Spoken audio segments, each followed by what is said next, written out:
पिछले वीडियो में हम लोग आवेश के बारे में पढ़े हैं और आज हम लोग पढ़ेंगे कूलाम का नियम। कूलाम का नियम दो बिंदु आवेशों के बीच लगने वाले बल के बारे में है। तो कूलाम ने हजारों एक्सपेरिमेंट के बाद जो निष्कर्ष निकाला और उस निष्कर्ष से उन्होंने एक नियम दिया जिसे हम लोग कहेंगे कूलाम का नियम। तो कूलाम का नियम किस पर आधारित है? दो आवेशों के बीच लगने वाले बल पर, जिसे हम लोग क्या कहते हैं? विद्युत बल कहते हैं। तो आज हम लोग विद्युत बल के बारे में एक नियम पढ़ेंगे जिसे हम लोग क्या कहेंगे? कूलाम का नियम। इसमें बताया जाएगा इस बल का परिमाण क्या होगा, दिशा क्या होगा और बल कब बदलेगा। ये सारी की सारी चीज़ें हमें कूलाम का नियम में बताया जाएगा। तो सबसे पहले हम लोग विद्युत बल के बारे में थोड़ा सा पढ़ेंगे। तो विद्युत बल क्या होता है भाई? हम लोग पीछे पढ़े हुए हैं कि सजातीय आवेश मतलब प्लस प्लस आवेश होगा तो उनके बीच कैसा बल लगेगा, कैसा फोर्स होगा भाई? रिपल्सन। और अगर विजातीय आवेश होगा, प्लस माइनस होगा, तो उनके बीच कैसा फोर्स लगेगा? अट्रैक्शन। तो जैसे मान लेते हैं ये दो बिंदु आवेश है, एक बिंदु आवेश Q1 और एक बिंदु आवेश Q2, दोनों प्लस हैं। तो ये बिंदु आवेश क्या होता है भाई? बिंदु आवेश का मतलब जो आवेश जिस पार्टिकल पर है उसका जो साइज है बहुत ही छोटा है। तो किसके कंपेयर में छोटा है भाई? ये जो दोनों आवेशों के बीच की दूरी है, दोनों आवेशों के बीच की दूरी r है, इसके कंपेयर में अगर आवेश का जो साइज है वो नगण्य हो, उसका साइज हम लोग 0 मान सके, तो हम लोग क्या कहेंगे? ऐसे आवेश को बिंदु आवेश कहेंगे। तो दो बिंदु आवेश है, Q1 है Q2 है, दोनों आवेश कैसा है? पॉजिटिव है। तो Q1 जो Q2 पर फोर्स लगाएगा, इधर लगाएगा, इसको हम लोग ऐसे लिखते हैं F21 वेक्टर, मतलब 2 पर 1 के कारण लगने वाला बल। और जो 1 पर फोर्स लगेगा इधर लगेगा क्योंकि रिपल्सन, एक दूसरे को धक्का देंगे, तो ये हो जाएगा F12 वेक्टर। तो ये हो जाएगा 1 पर 2 के कारण लगने वाला बल। अगर ऐसे ही मान लो कि एक आवेश आपका पॉजिटिव होता और दूसरा आवेश आपका नेगेटिव होता, -Q2 होता, तो ये दोनों एक दूसरे को अट्रैक्ट करते हैं। तो Q1 पर फोर्स आपका इधर लगता 1 पर 2 के कारण और Q2 पर फोर्स इधर लगता 2 पर 1 के कारण। तो इसी फोर्स को हम लोग कहते हैं इलेक्ट्रोस्टैटिक फोर्स। जो Q1 और Q2 के बीच लगने वाला फोर्स है, इसी को हम लोग क्या कहेंगे? विद्युत बल कहेंगे, इलेक्ट्रोस्टैटिक फोर्स कहेंगे। इसी बल के बारे में हमें अध्ययन करना है। तो कूलाम ने प्रैक्टिकल के आधार पर यह पाया, एक्सपेरिमेंट किया और यह पाया कि दोनों बल का जो परिमाण होता है समान होता है। दोनों बल का जो परिमाण होता है वो क्या होता है? समान होता है। मतलब Q1 Q2 पर जितना बल लगाएगा, Q2 Q1 पर भी उतना बल क्या करेगा? लगाएगा। तो बल का परिमाण समान होता है परंतु दिशा विपरीत है। चाहे पहले वाले युग्म में आप देखो Q1 और Q2 के बीच लगने वाला बल और दूसरे वाले युग्म में Q1 और Q2 पर जो लगने वाला बल, दोनों बल परिमाण में क्या होगा? समान होगा, लेकिन दिशा में क्या होगा? विपरीत होगा। तो मतलब कि दो आवेशों के बीच जो लगने वाला विद्युत बल होता है वो परिमाण में समान होता है, दिशा में विपरीत होता है।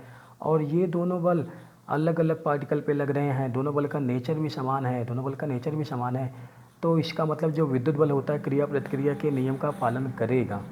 तो मतलब कूलाम ने क्या बताया कि दो आवेशों के बीच जो लगने वाला बल है वही वैद्युत बल है, और विद्युत बल जो दोनों आवेशों पर लगने वाले विद्युत बल का परिमाण होता है वो बराबर होता है, दोनों का दिशा विपरीत होता है। ठीक। फिर उसके बाद हम लोग देख रहे हैं कि दोनों बल अलग अलग पार्टिकल पे लग रहा है और दोनों बल का नेचर सेम है, तो हम लोग क्या कहेंगे? इसका मतलब जो विद्युत बल होता है क्रिया प्रतिक्रिया के नियम का पालन करेगा। फिर इसके बाद अगर हम लोग आगे बात करें, दोनों ही युग्म में आपको दिख रहा है कि दोनों बल जो 1 पर 2 के कारण लगने वाला बल है और 2 पर 1 के कारण लगने वाला बल है, यहाँ भी 1 पर 2 के कारण लगने वाला बल और 2 पर 1 के कारण लगने वाला बल, दोनों बल आप देखो भाई, दोनों आवेशों पर जो लगने वाला बल है वो आवेशों को जो मिलाने वाली रेखा है, आवेशों को जो मिलाने वाली रेखा है, इस रेखा के अंदिश है कि नहीं है? इस रेखा के अंदिश है। मतलब दोनों आवेशों को जो मिलाने वाली रेखा है Q1 और Q2 को, उसी रेखा के अंदिश है। ठीक, तो मतलब कि जो विद्युत बल होता है सदैव दोनों आवेशों को मिलाने वाली रेखा के अंदिश होता है। यहाँ भी पहले वाले युग्म में और दूसरे वाले युग्म में, दोनों युग्मों में आपको देखने को मिल रहा है। तो हम लोग यहाँ से क्या क्या सीखे हैं, दोनों आवेशों पर लगने वाले बल का जो परिमाण होगा समान होगा, दिशा क्या होगा, विपरीत होगा, और दोनों आवेशों पर जो लगने वाला विद्युत बल है वो सदैव दोनों आवेशों को मिलाने वाली लाइन के क्या होगा, अनुदिश होगा। ठीक भाई, फिर उसके बाद आगे अगर बात किया जाए, यह बल केंद्रीय बल होता है। कैसा बल होता है, केंद्रीय बल होता है भाई। यह बल क्या होता है, केंद्रीय बल होता है। उपरोक्त कथनों को देखने के बाद पता चल रहा है कि यह बल कैसा होता है, केंद्रीय बल होता है। और फिर यह बल संरक्षी बल होता है। संरक्षी बल आप लोग 11 में पढ़े थे। संरक्षी बल क्या होता है भाई, संरक्षी बल ऐसा बल जिसके द्वारा किया गया कार्य पथ पर निर्भर ना करे। तो इलेक्ट्रोस्टैटिक फोर्स द्वारा जो किया गया कार्य होता है वह पथ पर निर्भर नहीं करता है। किसी क्लोज लूप में किया गया कार्य शून्य होता है। तो मतलब यह बल कैसा बल होगा, संरक्षी बल होगा। और जैसे मान लिया जाए ये कोई बिंदु आवेश Q1 है और ये कोई बिंदु आवेश Q2 है, तो Q2 जो Q1 पर बल लगाएगा, सबसे पहले हम लोग क्या करेंगे, Q1 और Q2 को मिला देंगे। तो जो मिलाने वाली रेखा है इसी रेखा के अंदर बल लगाएगा। अब कैसे बल लगाएगा, किधर बल लगाएगा, बाएं लगाएगा, दाएं लगाएगा। पहली बात तो दोनों आवेश कैसे हैं, सजातीय हैं, तो सजातीय हैं भाई, रिपल करेगा। तो जो Q2 Q1 पर बल लगाएगा इधर लगाएगा। तो ये हो गया आपका 1 पर 2 के कारण लगने वाला बल। ठीक, अब मान लो कि मैं अगर तीसरा आवेश और रख दूं यहाँ पर Q3, तो अभी तक Q1 पर केवल एक बल लग रहा था जो Q2 लगा रहा था। अब Q1 पर 2 बल लगेगा, Q3 के वजह से लगेगा। तो ये किधर बल लगाएगा, तो भाई Q1 और Q2 को सबसे पहले मिला लो। तो जो मिलाने वाली लाइन है उसी लाइन के अलॉन्ग होगा। अब भाई किधर होगा, ऊपर की ओर होगा कि नीचे की ओर होगा, तो भाई ये भी प्लस है तो ऊपर की ओर होगा, रिपल करेगा। तो ये हो गया 1 पर 3 के वजह से लगने वाला बल। तो भाई पहले Q1 पर केवल ये बल लग रहा था, बाद में Q1 पर ये बल भी लगने लगा। अब Q1 पर 2 बल लगने लगा, परंतु जो पहले Q1 पर Q2 के वजह से बल लग रहा था ये वाला बल, उस पर कोई प्रभाव नहीं पड़ेगा। पहले जितना बल लग रहा था Q1 पर Q2 के कारण अभी भी उतना ही लगेगा। तो हम लोग यहाँ से कह सकते हैं कि मतलब दो आवेशों के बीच लगने वाला बल, Q1 और Q2 के बीच जो लगने वाला बल है वो तीसरे आवेश के उपस्थिति या अनुपस्थिति पर निर्भर नहीं करता है। जैसे मान लो Q2 अगर Q1 पर पहले 10 न्यूटन का बल लगा रहा था, Q3 के अनुपस्थिति में, मतलब जब ये नहीं था तो Q2 Q1 पर कितना बल लगा रहा था, 10 न्यूटन। तो Q3 जब आ गया इसके पास में तो अभी भी Q2 Q1 पर कितना लगाएगा, 10 न्यूटन बल लगाएगा। हाँ, ये अलग बात है कि Q1 पर जो लगने वाला नेट बल है वो बदल जाएगा, लेकिन Q2 की वजह से जो लगने वाला बल है F12 वेक्टर, इस पर कोई प्रभाव नहीं पड़ेगा। तो हम लोग यही कहेंगे दो आवेशों के बीच जो लगने वाला विद्युत बल है वो आवेशों की उपस्थिति, दो आवेशों के बीच जो लगने वाला विद्युत बल है वो तीसरे आवेश की उपस्थिति या अनुपस्थिति पर निर्भर नहीं करता है। ठीक, मतलब दो आवेशों के बीच जो लगने वाला बल है वो तीसरा आवेश चाहे हो चाहे ना हो, उस पर कोई इफेक्ट नहीं पड़ेगा। ठीक भाई, तो हम लोग यहाँ से क्या क्या पढ़े भाई, यहाँ से हम लोग ये पढ़े हैं कि जो दो आवेशों के बीच लगने वाला बल होता है उसे हम लोग विद्युत बल कहेंगे। दोनों आवेशों पर लगने वाला बल परिमाण में समान होगा, दिशा में विपरीत होगा, और यह बल सदैव दोनों आवेशों को मिलाने वाली लाइन के अनुदिश होगा। और फिर इसके बाद हम लोग यहाँ पे ये कह रहे हैं कि दोनों आवेशों पर जो लगने वाला बल है जिसे हम लोग विद्युत बल कह रहे हैं, वह बल कैसा बल है, केंद्रीय बल है, संरक्षी बल है। और फिर हमने लास्ट में यह पाया कि जो विद्युत बल होता है दो आवेशों के बीच, वह तीसरे आवेश की उपस्थिति अनुपस्थिति पर निर्भर नहीं करता है। ये हो गया विद्युत बल के बारे में। अब हम लोग आएंगे विद्युत बल के परिमाण के बारे में। तो विद्युत बल के परिमाण के बारे में जब हम लोग पढ़ेंगे तो कूलाम का जो नियम है, यहाँ से जो कूलाम ने हमें एक नियम दिया है, तो हम लोग पढ़ेंगे कूलाम का नियम। तो कूलाम का नियम क्या है भाई, ये बहुत ही इम्पोर्टेंट है। तो मान लीजिए कि ये दो स्थिर बिंदु आवेश है, स्थिर बिंदु, स्थिर मतलब रुका हुआ, Q1 है Q2 है। Q1 Q2 पर जो फोर्स लगाएगा इधर लगाएगा F21 वेक्टर, Q2 Q1 पर जो फोर्स लगाएगा इधर लगाएगा F12 वेक्टर। और मान लीजिए कि दोनों आवेश के बीच की दूरी क्या है, स्मॉल r है। तो हमें पहले से ही पता है कि दोनों बल का जो परिमाण है F12 वेक्टर का परिमाण और F21 वेक्टर का जो परिमाण है वो क्या है, बराबर है। और इस परिमाण को हमने मान लिया F, ठीक। तो कूलाम ने प्रयोगों के आधार पर यह ज्ञात किया कि दो स्थिर बिंदु आवेशों के बीच जो लगने वाले बल का परिमाण है वो दोनों आवेशों की मात्राओं के गुणनफल के अनुक्रमानुपाती है।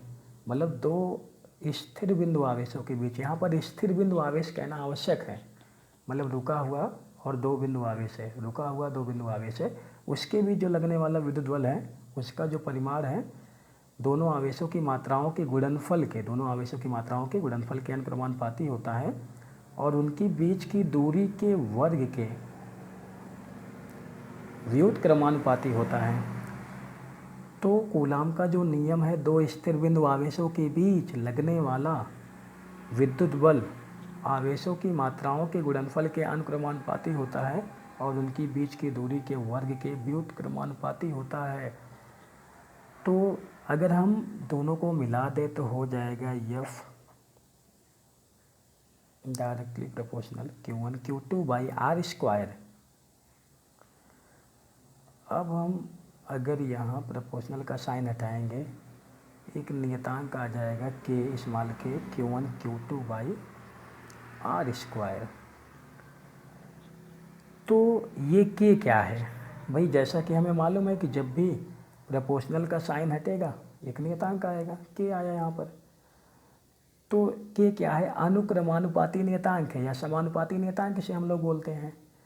तो K क्या है, समानुपाती नियतांक है। इसका मान निर्भर करता है आवेशों के बीच माध्यम पर। यहाँ जो आवेश है Q1 है Q2 है, इसके बीच कौन सा माध्यम है, वायु है कि जल है कि मोम है कि कागज है। तो दोनों आवेशों के बीच माध्यम पर निर्भर करेगा। अलग अलग माध्यम के लिए स्मॉल k का मान अलग अलग होगा। तो k का मान आवेशों के बीच माध्यम पर निर्भर करेगा और इसके अलावा k का मान बल, दूरी और जो आवेश है उसके मात्रक की पद्धति पर, मतलब कि मात्रकों की जो पद्धति है, मतलब आप बल, दूरी, आवेश का जो मात्रक लेंगे वो SI में लेंगे कि CGS में लेंगे कि या PS में लेंगे, अलग अलग पद्धतियों में K का वैल्यू अलग अलग होगा। तो हमें यहाँ से ये जानकारी मिल रही है कि K का वैल्यू दो बातों पर डिपेंड करेगा, एक तो आवेशों के बीच माध्यम पर और एक तो बल, दूरी, आवेश के मात्रक की पद्धति पर। तो हमको क्या बताया गया, कूलाम ने बताया, प्रैक्टिकल करके बताया कि दो आवेशों के बीच जो लगने वाला, और वो भी कैसा आवेश, स्थिर बिंदु आवेश के बीच जो लगने वाला विद्युत बल होता है उसका परिमाण दोनों आवेशों की मात्राओं के गुणनफल के अनुक्रमानुपाती होता है और उनके बीच की दूरी के वर्ग के व्युत्क्रमानुपाती होता है। मतलब अगर मान लिया जाए दो बिंदु आवेश Q1 Q2 है, R दूरी पर रखे हुए हैं, तो उनके बीच जो लगने वाला बल होगा F Q1 इंटू Q2 के क्या होगा, डायरेक्टली प्रोपोर्शनल, और उनके बीच की दूरी R स्क्वायर के इन्वर्सली प्रोपोर्शनल, दोनों को मिलाया गया तो हो गया F directly proportional Q1 Q2 by R square. और फिर यहाँ पर जब प्रोपोर्शनल का साइन हटा तो एक कांस्टेंट आ गया K, इसे हम लोग क्या बोलेंगे, अनुक्रमानुपाती नियतांक या समानुपाती नियतांक बोलेंगे।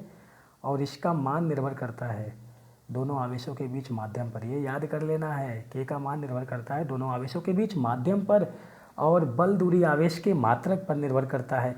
चलिए भाई अच्छा, मान लेते हैं कि दोनों आवेशों के बीच का माध्यम निर्वात या वायु है। दोनों आवेशों के जो बीच का माध्यम है Q1 है और Q2 है, इनके बीच का माध्यम चाहे निर्वात मान लो चाहे वायु मान लो। और मान लेते हैं कि जो बल दूरी आवेश का मात्रक है, हम लोग एसआई पद्धति में लेते हैं, तो K का मान क्या होगा? तो K का मान प्रयोगों द्वारा जो ज्ञात किया गया वो ये ज्ञात किया गया 9×10⁹ न्यूटन मीटर स्क्वायर प्रति कूलाम स्क्वायर। और इसको ये भी लिखा जा सकता है 1/4πε0। तो यहाँ पर ये जो ये है चिन्ह, आप इसे कहेंगे ε0, इसे ε0 पढ़ेंगे या ε0 पढ़ेंगे। और ε0 को क्या बोला जाता है? निर्वात की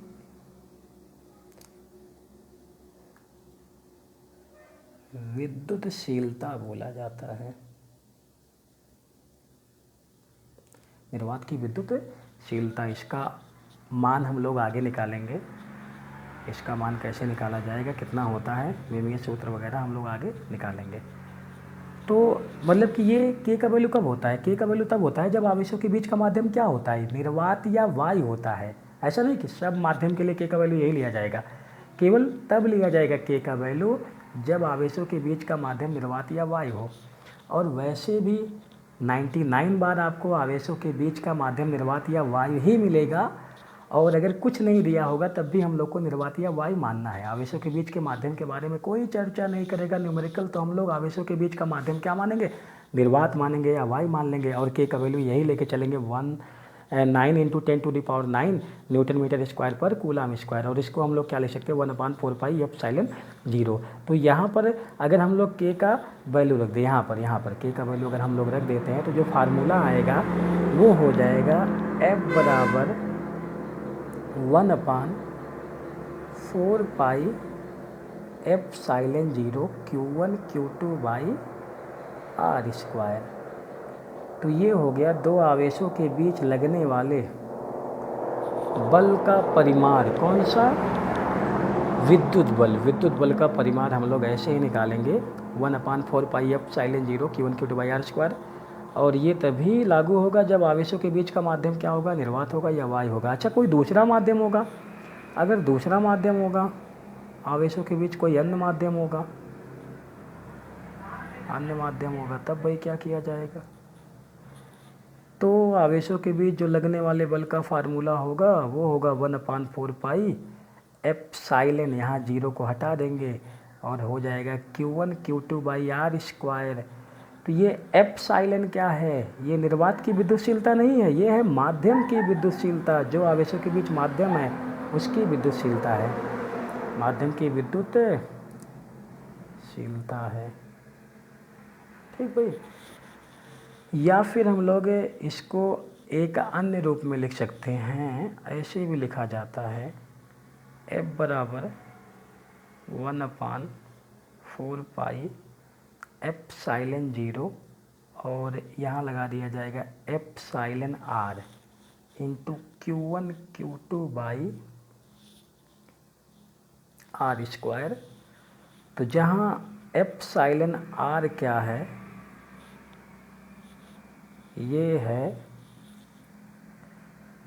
आपेक्षिक विद्युतशीलता, माध्यम की आपेक्षिक विद्युतशीलता εr। और ये किसकी जगह पर है भाई? एप्साइलन की जगह पे। मतलब एप्साइलन का जगह कौन लिया? ε0 इंटू εr। तो εr बराबर क्या हो जाएगा? ε/ε0। तो मतलब माध्यम की विद्युतशीलता और निर्वात की विद्युतशीलता का जो अनुपात होगा उसे हम लोग क्या कहेंगे? आपेक्षिक विद्युतशीलता कहेंगे। तो माध्यम की विद्युतशीलता निर्वात की विद्युतशीलता का अनुपात क्या कहलाएगा? आपेक्षिक विद्युतशीलता कहलाएगा। तो ये हो गया आपका εr। मतलब ये फार्मूला तब अप्लाई होगा जब आवेशों के बीच कोई दूसरा माध्यम होगा, निर्वात या वायु के अलावा कुछ और होगा, निर्वात या वायु के अलावा कुछ और होगा, तब जा कर के ये फार्मूला लागू होगा। वैसे मैंने पहले ही बता दिया 90 बार आपका आवेशों के बीच का माध्यम क्या होगा, 99 बार आपका आवेशों के बीच का माध्यम क्या होगा, या तो निर्वात होगा या तो वायु होगा। नहीं दिया होगा कुछ भी तो हम लोग को निर्वात या वायु मान लेना है। या फिर हम लोग इस फार्मूले को इस प्रकार भी लिखते हैं, F बराबर 1/4 एफ साइलेंट 0 की Q1 Q2 by r square. तो जहाँ epsilon 0 epsilon r आता था वहाँ क्या आ गया, कैपिटल के आ गया। तो के को क्या बोलते हैं, माध्यम का परावैद्युतांक, माध्यम का परावैद्युतांक। तो कुल मिलाकर के यहाँ पर जो के है, के को क्या बोलेंगे, माध्यम का परावैद्युतांक बोलेंगे। ठीक, तो ये किसी अन्य माध्यम के लिए दो आवेशों के बीच लगने वाले विद्युत बल का फार्मूला आ गया। और वैसे भी जब भी आवेशों के बीच कोई दूसरा माध्यम देगा तो इसके लिए कैपिटल के का वैल्यू हमें हमेशा दिया जाएगा, कैपिटल के का वैल्यू हमेशा दिया जाएगा सवाल में। ठीक है, जैसे जल के लिए के का वैल्यू क्या होता है, 81 होता है। और निर्वात या वायु के लिए के का वैल्यू कितना हो जाएगा, पीछे फार्मूले से आप देखेंगे तो यहाँ के की जगह पे क्या रहता था, 1 रहता था। यहाँ पर के की जगह पे क्या रहता था, 1। तो निर्वात या वायु के लिए जो के का वैल्यू हो जाएगा, निर्वात या वायु के लिए के का जो वैल्यू होगा वो 1 होगा। अन्य माध्यम के लिए निर्वात या वायु के अलावा कोई दूसरा माध्यम आ जाएगा, जल आ जाएगा, मोम आ जाएगा, कागज़ आ जाएगा, तेल आ जाएगा, कुछ भी आ जाएगा, तो के का जो वैल्यू होगा वो 1 से बड़ा होगा।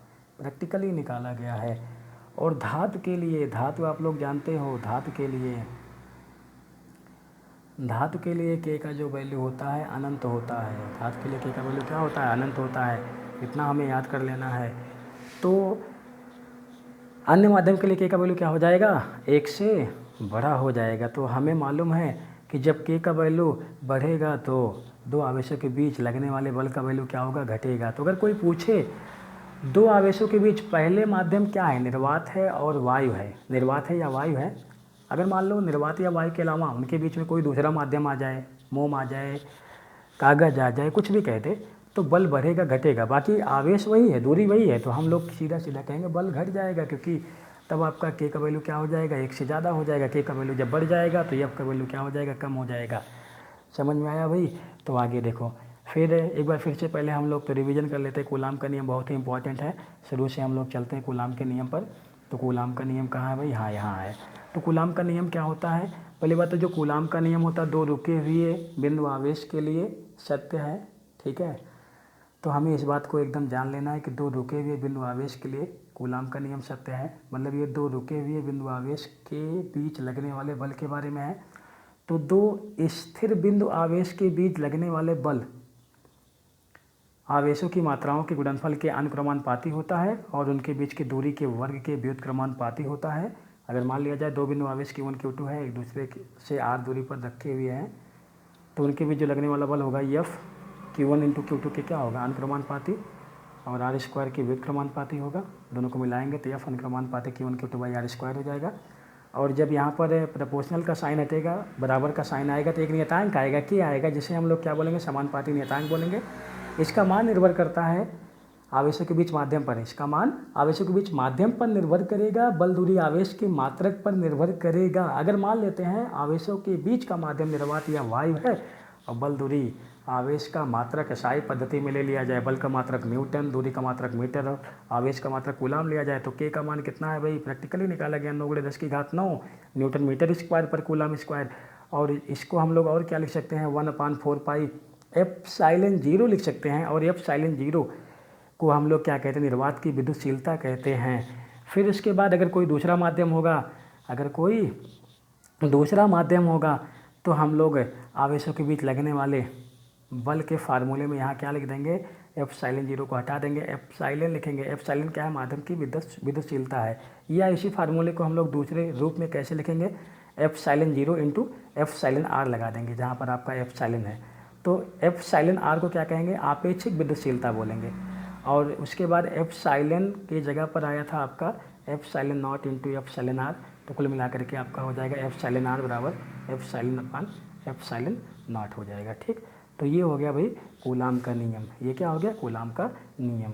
ठीक है, और उसके बाद हम लोग इसको दूसरे फॉर्म में लिख सकते हैं। क्या है? अगर हम लोग चाहें तो यहाँ पर दूसरा कोई माध्यम आ जाएगा, आवेशों के बीच कोई दूसरा माध्यम आ जाएगा, तो यहाँ पर एप्सिलॉन जीरो के बगल में के से गुणा कर देंगे नीचे, तो आपका Q1 Q2 by r square हो जाएगा। के को क्या बोलते हैं? माध्यम का परावर्तांक बोलते हैं। और निर्वात या वायु के लिए के का मान 1 होता है, अन्य माध्यम के लिए के का मान 1 से बड़ा होगा, और धातु के लिए के का मान क्या होगा? इनफाइनाइट होगा। ठीक भाई, तो ये क्या हो गया? कूलाम का नियम हो गया। तो हमें याद कर लेना है कि दो आवेशों के बीच, जैसे मान लो कि ये दो बिंदु आवेश है, Q1 है Q2 है, इनके बीच की दूरी क्या है? R है, तो इनके बीच जो लगने वाले बल का परिमाण होगा वो हो जाएगा 1/4 pi epsilon zero Q1 Q2 by r square. ये फार्मूला तब होगा जब आवेशों के बीच का माध्यम क्या होगा? निर्वात या वायु होगा। अगर कोई दूसरा माध्यम होगा तब हो जाएगा 1/4 पाई एप्सिलॉन नॉट के Q1 Q2 by r square. खाली यहाँ के लगा देना है। फार्मूला याद होना चाहिए, तभी हम लोग न्यूमेरिकल कर पाएंगे। इसके बहुत सारे न्यूमेरिकल हमें करने हैं। और के को क्या कहते हैं? परावर्तांक। आपको सब के सब याद होने चाहिए। एप्सिलॉन जीरो क्या कहलाता है, के क्या कहलाता है, एफ क्या कहलाता है, Q1 Q2 क्या है, आर क्या है, सभी चीज़ें आपको जब पता रहेंगे तभी आप लोग न्यूमेरिकल कर पाएंगे। और फार्मूला एकदम आपको पता होना चाहिए, कब कौन सा फार्मूला हम लोग लिखेंगे। तो हम लोगों ने ये भी पढ़ा कि अगर आवेशों के बीच का माध्यम निर्वात या वायु के अलावा कुछ और कर दिया जाए तो दोनों आवेशों के बीच लगने वाले बल पर क्या प्रभाव पड़ेगा? तो बल घट जाएगा। बल क्या हो जाएगा? घट जाएगा। ठीक है, अगर कोई पूछे दो आवेश कुछ दूरी पर रखे हुए हैं तो उनके बीच बल अधिकतम कब होगा? तो आप लोग यही बताओगे जब आवेशों के बीच का माध्यम क्या होगा? निर्वात होगा। आवेशों के बीच का माध्यम क्या होगा? निर्वात होगा, तब सबसे ज़्यादा बल लगेगा। ठीक, बात समझ में आ गई भाई? तो ये था आज का कूलाम का नियम। ठीक है, इस पर हम लोग बहुत ही एक आसान न्यूमेरिकल कर लेते हैं। जैसे मान लो ये है 3 माइक्रो कूलाम आवेश, और ये मान लेते हैं 4 माइक्रो कूलाम आवेश है, और इसके बीच की दूरी क्या है? 3 मीटर है, और माध्यम निर्वात या वायु मान लेते हैं। तो इसके बीच लगने वाले बल का परिमाण क्या होगा? तो निर्वात या वायु के लिए हम लोग फार्मूला पढ़े हैं, F बराबर 1/4 pi epsilon zero Q1 Q2 by r square. यही फार्मूला हम लोग पढ़े हुए हैं। तो बताओ भाई, इसका 1/4 पाई एप्सिलॉन जीरो का मान क्या हो जाएगा? 9 × 10⁹, और Q1 का मान कितना है? 3, और माइक्रो मतलब 10⁻⁻6, और 4 माइक्रो मतलब 10⁻⁻6, और दूरी क्या है? 3 है, दूरी का स्क्वायर हो जाएगा 9। 9 से 9 क्या हो जाएगा? कैंसिल हो जाएगा, और यहाँ मात्रक न्यूटन आ जाएगा। फिर आपका ये हो जाएगा 3 × 4 = 12, और ये पावर कितना हो जाएगा? 6 6 12, 12 घटेगा 9 में से कितना आ जाएगा? -3। तो 12 × 10⁻⁻3, या इसे लिख सकते हैं 1.2 × 10⁻², न्यूटन। ऐसे ही फार्मूले पर सवाल आएंगे और कुछ वेक्टर पे आधारित सवाल आएंगे, तो इसको हम लोग आगे पढ़ेंगे। आज यहीं तक। तो कूलाम का नियम सभी लोगों को याद होना चाहिए, तभी जा कर के आगे के थ्योरी आपको समझ में आएंगे, नहीं तो फिर आपके लिए समस्या बहुत ज़्यादा होगा। इस चैप्टर में हमें कूलाम के नियम पर ही आधारित आगे की थ्योरी और न्यूमेरिकल मिलेंगे, इसीलिए हमको एकदम अच्छे से ये याद होना चाहिए, हर एक फार्मूला और हर एक जो नियम आपको बताया गया है, विद्युत बल के बारे में बताया गया, विद्युत आवेश के बारे में बताया गया है। जब सब आपको याद रहेगा तो आगे के हम लोग न्यूमेरिकल और थ्योरी अच्छे से पढ़ पाएंगे। ठीक है।